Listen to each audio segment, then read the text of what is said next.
Ei, minha gente, estamos na área para uma aula de geografia. Meu nome é Saulo Lucena, sou professor do SESI Pernambuco e a gente vai falar hoje de população, dinâmicas populacionais, movimentos populacionais, que são temas extremamente recorrentes no Enem, no essencial, nos concursos públicos, no vestibular, nas redações, nas coisas, nas políticas públicas.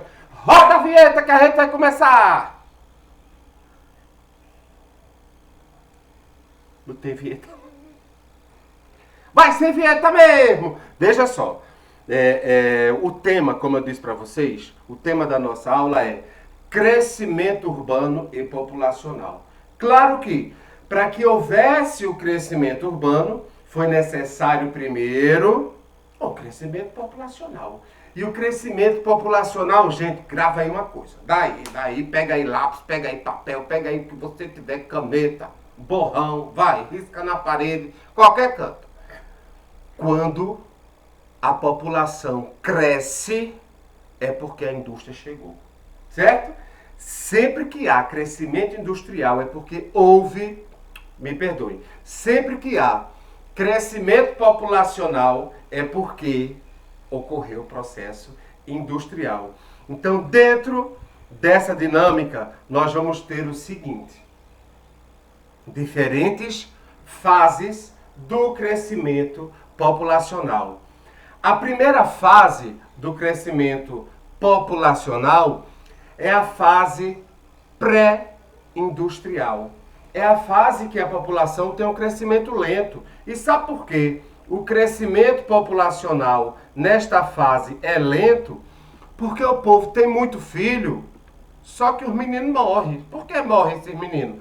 Porque as condições médico-sanitárias são precárias, porque a questão da vacinação ainda não existe ou é ineficiente. No caso dos países europeus é porque não existia mesmo, né? Hoje é que você está com essa moda de estar aí perguntando ao povo, aí, você vai se vacinar, você vai se vacinar. Nunca vi um negócio desse para a pessoa estar se perguntando quem é que vai, quem é que não vai se vacinar. Para hoje o povo ficar perguntando. Claro que a pessoa vai se vacinar. Cadê que chega? Não é não. Pois pronto, gente. A primeira fase, olha para o que a ciência está dizendo. A primeira fase demográfica, ela possui um crescimento lento. Sabe por que o crescimento é lento? Porque, simplesmente, o povo tinha 10 meninos, 15, 20, 25, 47. Só que era muito normal o povo dizer: quantos filhos vocês tiveram aí, você aí, o casal? Aí eles diziam: não, nós tivemos 18 filhos e com a graça de Deus nós criamos 7. Quer dizer que morreram 11. Era muito comum, gente. Justamente por conta das questões de saneamento, médico-sanitárias, vacina, antibiótico, tererê, tarará, qualidade de vida, um monte de coisa. Um monte de coisa. Quando chega a Revolução Industrial, ela traz consigo uma série de melhorias. Uma série de melhorias nesses contextos todos, qualidade de vida. Não estou dizendo que passou de uma hora para outra a ser um paraíso, não. Viu que a primeira fase foi punk rock, foi pesado. Foi pesado, foi difícil para a classe trabalhadora. As primeiras cidades não eram bem estruturadas, né? Mas era melhor do que as condições na zona rural. E essa população, ela continuou na cidade, né, nessa fase industrial, com aquele mesmo costume de ter os 18 meninos, de ter os 20. Só que agora morria menos. Agora o povo tinha 18, quando não se criava os 18, criava 17. Entendeu? Então o que é que acontece com a população? Bom, e quer ver desmantê-lo quando a indústria chega em países subdesenvolvidos, como foi o caso do Brasil. Gente, o crescimento populacional em países como o Brasil, China, meu Deus do céu, foi a chamada explosão demográfica, porque tudo com o pobre é avacalhado, não é não? Tudo com o pobre é esculhambado. Nos países ricos aumentou a população, mas eles conseguiam acompanhar de casa, de emprego, né? Transporte público para dar água tratada. Nos países pobres, foi uma canaiação tão grande que era o povo a ter tanto filho, não cabia dentro das casas, não tinha emprego que desse, não tinha comida que desse. Aí pronto. Desde que a população começou crescendo, ainda no século XIX, surgiu uma teoria para tentar entender, que já já vou falar dessas teorias, tá? Agora eu quero falar dessas fases para vocês. A terceira fase é chamada de desaceleração demográfica. Como é essa desaceleração demográfica? É muito simples. Todo país que passa pelo processo industrial, explosão demográfica, e aí o que é que vai acontecendo? Naturalmente, as pessoas vão demandando mais anos de estudo, a mulher vai entrando no mercado de trabalho e comprovadamente, a mulher que antes tinha 10 filhos, ela agora no mercado de trabalho, ela agora sendo empresária, sendo professora, sendo advogada, sendo médica, sendo comerciante, ela não quer parar. E tantas outras profissões, viu? Enfermeira, fisioterapeuta. Ela não vai parar a sua vida para ter 10, 12 meninos, não, gente. O que é que acontece com a natalidade? Cai. Outra coisa, quanto mais anos de escolaridade as famílias possuem, menos filhos eles têm. Sabiam disso? Isso é científico também. E a indústria ela traz esse processo também de melhorias, de demandas educacionais que tem esse impacto no comportamento demográfico, no comportamento populacional. Tá certo? E por fim, esse decréscimo do número de filhos, conforme vocês veem aqui nesses gráficos, a taxa de mortalidade cai primeiro, para depois a de natalidade cair. Estão observando a linha vermelhinha? Para quem não é daltônico, é a linha de cima, onde tem escrito taxa de natalidade. Ela cai depois. E aí, gente, o crescimento vegetativo, que é a diferença entre natalidade e mortalidade, ó, o crescimento vegetativo dá um salto na segunda fase, e na terceira ele começa caindo. Na quarta, a gente tem a estabilização da população. O Brasil está caminhando para isso, né? Na verdade, o Brasil ele já está abaixo da taxa de reposição. O último censo aponta que a taxa do crescimento vegetativo brasileiro está em 1,7. Para que uma população mantenha o mesmo ritmo de crescimento demográfico, a chamada taxa de reposição populacional, ou seja, morre 2, nasce 2. Entende? Isso é a taxa de reposição. O Brasil está em 1,7, ou seja, morre 2, nasce 1,7. Entendesse? Ou seja, não está nascendo o mesmo tanto dos que estão morrendo. Isso já está acontecendo. Porém, como nós acabamos de sair da explosão demográfica, o Brasil ainda tem uma PA grande, que é a população economicamente ativa. Esse momento em que o país possui uma PA grande, ele tem que aproveitar esta PA para enriquecer. PA grande significa muita mão de obra no mercado, muita gente para estudar, para gerar riqueza no país. E aí, nesse momento, você vê a universidade pública perder incentivo, você vê a empresa fechando, você vê o pequeno empresário ser desestimulado. Vai dar problema. Eu nem usar esta palavra. Eu usar a palavra complicação, vai dar complicação. Entende, gente? Então, o Brasil está desperdiçando esta PA grande. Não pode desperdiçar uma população economicamente ativa como a que a gente tem, com o número de desempregados que a gente está e só faz crescer, feito uma cacimba sem fundo, onde já se viu, né? A Itália, hoje, é um país que já está na quinta fase, que é a fase de crescimento negativo, né? A Itália hoje possui uma PEI maior do que a PEA. PEI é a população economicamente inativa. A população da Itália está grande. E aí, o que é que esse país acontece? O que é que esse país vai sofrer? Um impacto grande no setor previdenciário, gente. Porque o setor previdenciário, o setor que garante a aposentadoria das pessoas, ele funciona com base na contribuição da PEA. Se a PEA está pequena, está contribuindo pouco. Como é que vai pagar os aposentados?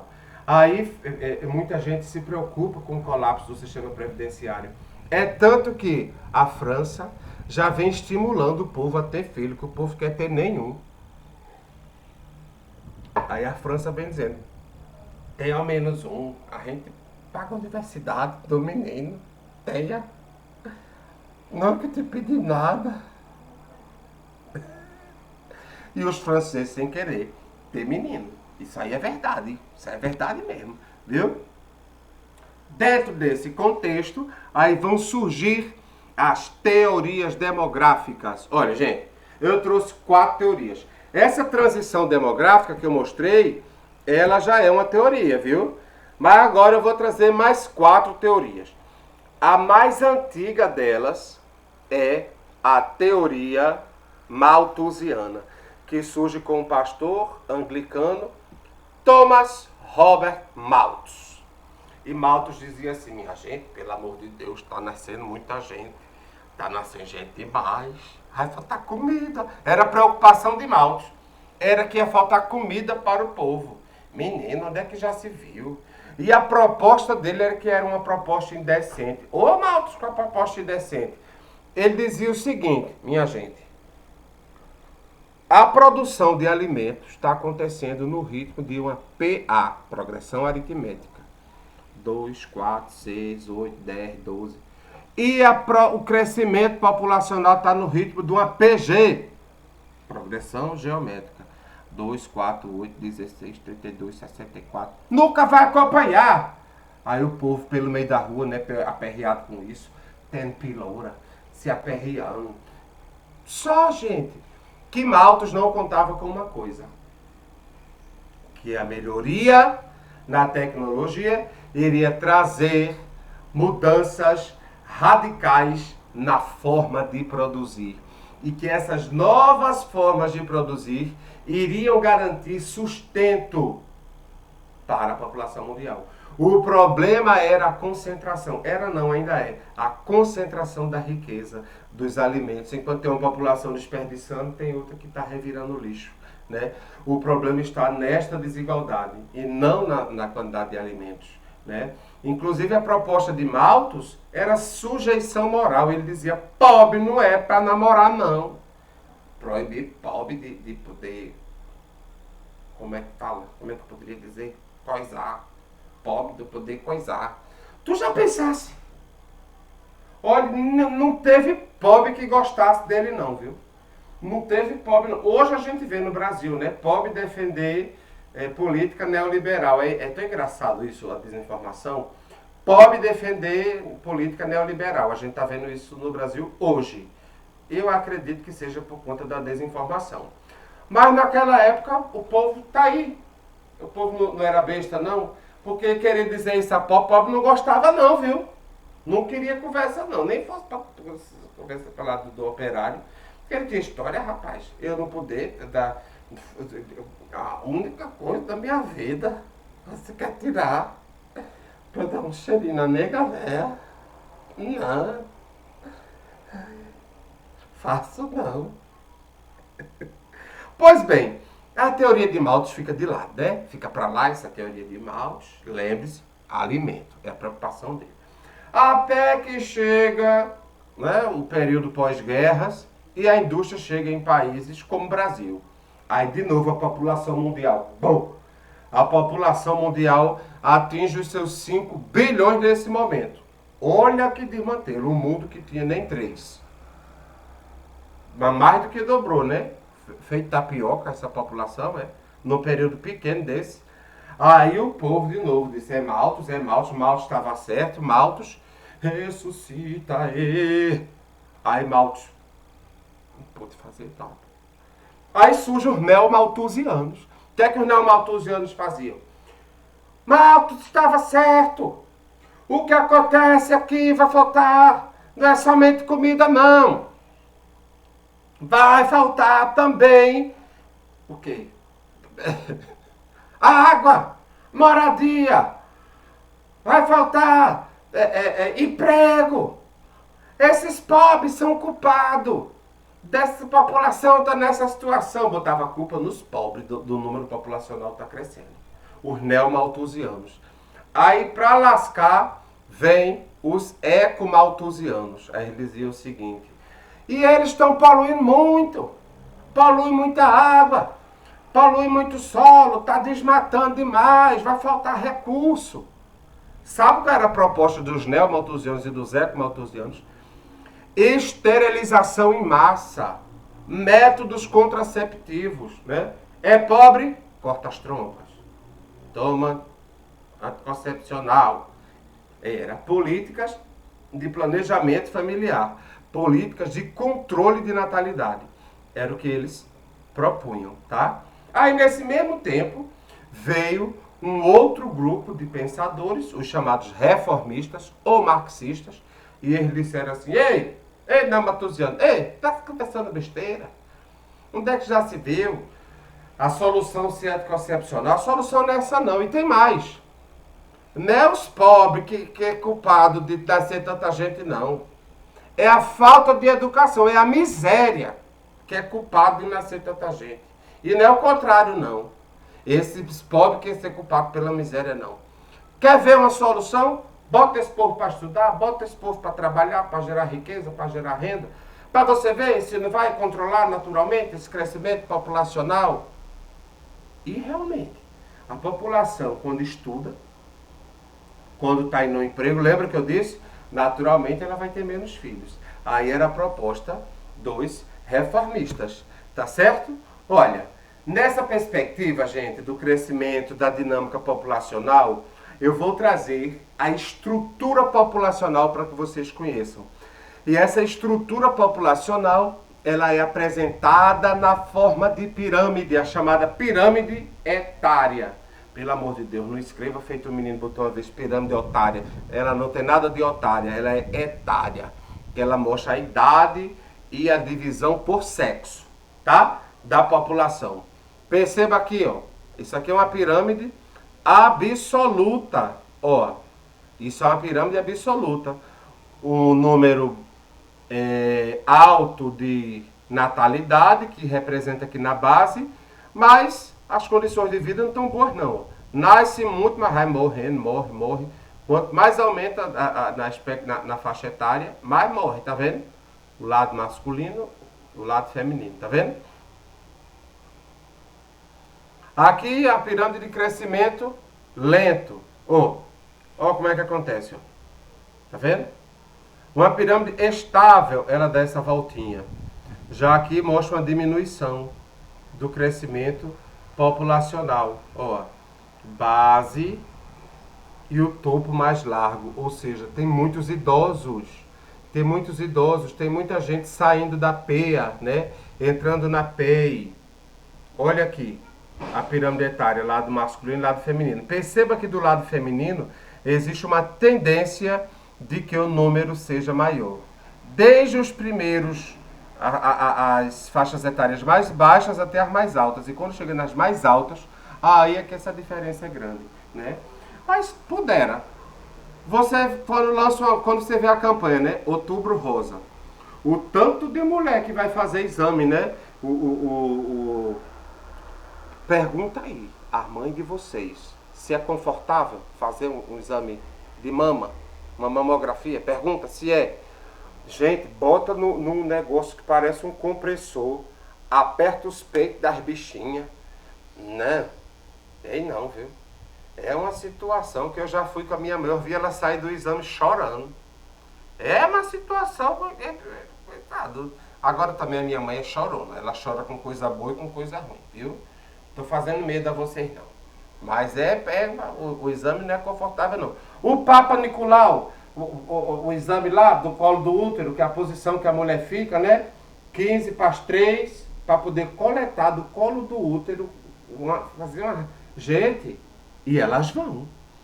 Pelo menos em número maior que os homens. Quando tem o novembro azul, aí fica aquela história, não quer dedo, não quer dedada, quer dedinho, quer dedão, quer dedada. E o povo não quer ir. Resultado, o câncer que está desgraçando com a vida do homem. Câncer de próstata. E digo mais, sabe qual é o estado brasileiro com o maior número de câncer de pênis? Pernambuco. E sabe qual é o remédio? Corta ele no meio, Corta ele no meio. A solução do teu problema é cortar ele no meio. Corta ele no meio.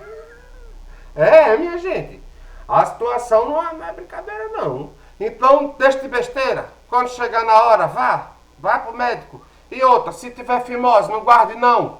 Olha a pirâmide etária como tá. A maioria de mulheres, ó. E quando chega na parte das idosas, aí que tem mesmo. Mais idosa. Bem pouquinho velho, como disse a minha avó. Bem pouquinho velho e muita véia. Onde é que já se viu? Bora reverter isso. Pra gente ficar velho. A gente velho, muito da gente. Equilibrado isso, viu? Bora coisar essa pirâmide, ajeitar essa pirâmide. Uma pirâmide trouxa dessa. Olha, vocês façam aqui os comentários, viu? Vocês comentem aqui, viu? Olha, gente, a pirâmide etária japonesa. Veja a história. O Japão em 1950. Aí você repara aqui uma coisa. Olha o lado masculino, como tem uma coisa troncha aqui. Sabe o que isso representa? Uma guerra que teve 20 anos atrás. Né? E na verdade, até o reflexo mesmo pós-segunda guerra também está refletido aqui. Olha a população masculina aqui também menor do que a população feminina, tá vendo? Isso é reflexo. Olha para aqui. Ai, meu Deus. Isso é o reflexo da guerra, gente. Nem tinha me ligado. Isso é o reflexo da guerra. Olha o ano, 1950, Primeira Guerra. Primeira Guerra está aqui, ó. A Segunda Guerra está aqui. Pois é. É essa situação. Olha, 2004. Olha a pirâmide. Aqui já equilibrou, tá vendo? Natalidade, tá vendo? Entre os dois sexos, tá vendo? Mas veja quando chega do lado das idosas. Vocês estão vendo? E mais. Mulher bebe menos do que homem. Mulher dirige mais devagar do que homem. O índice de tabagismo em mulher é mais baixo do que em homem. O reflexo está aqui na pirâmide etária. Resultado, né? Olha aí, você pega uma pirâmide desse com mais de 90 anos. Quais são as chances de uma mulher de 90 anos ainda ter marido? Se for o caso, pouquíssima, né? Tem não, viu? Tem não. Agora veja essa outra aqui. Projeção para 2050. Isso é uma população idosa, gente. Isso é uma população envelhecida. A demanda por mão de obra num país que está passando por isso é muito grande. O Brasil hoje vive a sua janela demográfica. O Japão já fechou dele há muito tempo. Janela demográfica é o momento em que a PEA, a população economicamente ativa, está maior na história demográfica daquele país. Tá? E aí, como eu disse a vocês, tem que aproveitar para gerar riqueza. Com esse envelhecimento vão surgir demandas, ó, previdência, saúde pública. Numa população jovem, a prioridade é escolas. Mas numa população idosa, é saúde pública, gente. Vai surgir também demandas com mão de obra. Tá vendo aí, ó? Outro aspecto referente à migração que eu tenho que dizer a vocês, tá? Referente à população, é o tema migratório. O tema migratório, ele é tão atual, gente, tão atual, porque compreende o movimento das pessoas pelo espaço, né? Sai de um território e entra em outro. Ora, essa pessoa está querendo trabalhar, ora está fugindo de uma guerra, ora está fugindo de uma guerra civil, de uma fuga política, de uma cheia, de uma seca. São vários os tipos de imigração. E aí, nesse contexto, a gente vai ter o emigrante, que é o que sai, né? E o imigrante, que é aquele que chega, tá certo? Nesse contexto, a gente vai ter vários tipos de migração. A gente vai ter uma migração que é temporária, a gente vai ter uma migração que é permanente, a gente vai ter migração diária, tá certo? Ó, uma migração que é temporária, um exemplo dela é a migração transhumante. Deixa eu botar a minha cabecinha aqui bem pequenininha, para não estar ocupando o espaço das coisas. Ó, uma migração transhumante, ela é aquele tipo de imigração que o cara vai, mas ele quer voltar. Ele só vai porque está tendo um aperreio, está tendo uma seca, está tendo uma guerra. Luiz Gonzaga tem uma música sobre isso, viu? É quando ele fala da música Asa Branca, ele diz: Intemeis asa branca, bateu asa do sertão. Então o Senhor diz: é Deus rosinha, guarda contigo no coração. E no final ele diz: espera a chuva cair de novo para me voltar para o meu sertão. Eita, ou seja, quando ele diz: espera a chuva cair de novo para me voltar para o meu sertão, ele está dizendo que ele saiu, mas porque não tem condições lá, a vaca magra, os cachorros morrendo, né? Ele tem que tomar um banho, não sei quantos dias. Então ele está esperando só chover para ele poder voltar. Já a migração permanente é aquele tipo de migração que o caba vai mesmo, vai e quer ficar. Luiz Gonzaga tem música sobre isso, né? Quando ele canta Bodocó. Tô doido para cantar aqui, mas não vou cantar, porque tem um negócio do direito autoral, para não derrubar a aula da pessoa, que é um trabalho triste, e já é a segunda vez que eu estou gravando essa aula, que eu dei aula toda ainda agora, e quando eu fui olhar não tinha gravado. Eu tive vontade foi de cair duro, mas ou a gente trabalha, ou não é? Ou não acontece nada, eu resolvi dar de novo a aula.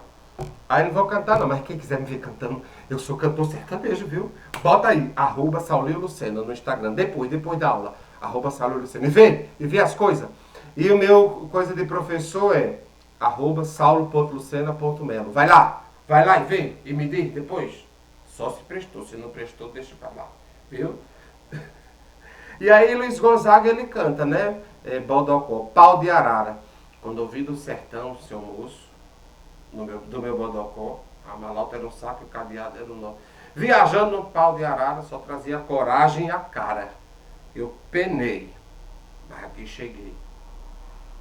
É um tipo de imigração que fala da história de uma pessoa que superou todas as dificuldades, superou os aperreios e chegou lá. Foi mesmo para ficar, ficou e tá dando tudo certo para essa pessoa, tá? O êxodo rural, como essa música Pau de Arara, ilustra isso. Tem também o êxodo urbano, que a gente pode remontar a transição do período antigo para a Idade Média, né? As pessoas tomem a correr para o campo e tal, para os feudos, né? Foi um êxodo urbano aquilo ali. Que acontece diariamente nas cidades, movimento pendular, né? As pessoas saem, isso principalmente nas regiões metropolitanas. As pessoas saem das cidades ao redor da metrópole, que no caso do nosso estado é Recife, e aí acaba, mora em Camaragibe, vai para o Recife. Terminou a aula, volta, terminou o expediente, volta. Isso é um movimento pendular, de vai e volta diário, tá? Nesse contexto, durante muito tempo existiu o que se chamava de cidade dormitório. Hoje isso é cada vez menos, até porque essas cidades no entorno das metrópoles, elas já têm toda uma estrutura, né? Tem universidade, tem um comércio já bem desenvolvido, então as cidades não são mais dormitório, mas elas já foram dormitório, porque as pessoas iam, a maior parte da população ia para dormir nessas cidades, né? Durante o dia, desenvolvia suas atividades produtivas na metrópole, tá certo? Nos dias atuais é muito comum o ser humano lidar com a xenofobia, que é a intolerância a outro grupo étnico, a outro grupo populacional, desrespeito a esse grupo, tá certo? É a xenofobia. Então a Europa adota essa postura com os sírios, com os afegãos. Infelizmente, né? Infelizmente essas pessoas são vítimas de discriminação de alguns grupos, não são todos, mas tem grupos populacionais bem radicais quando se trata de discriminar esse grupo de imigrantes. São temas muito contemporâneos, tá? E recorrentes. Agora eu vou deixar com vocês os exercícios que a coordenação vai passar para vocês, tá bom? Questão da UPE, questão da UEL, tá bom? Da FUVEST. Simbora fazer, dar uma revisada nesses temas. Obrigado por estarem aqui conosco. Foi um prazer muito grande estar com vocês. Espero em breve tê-los de volta, quem sabe presencialmente, né? Eu estou aqui falando com vocês, enrolando, que eu estou aumentando a minha cara, porque se a gente se vê, vocês me reconhecem, viu? Ó, beijo no coração, bom exercício, cuidem-se que a gente não está em tempo de brincar ainda não, tá bom? Ó, não junto, não aglomerado, tá? Ó, um abraço. Tchau, gente.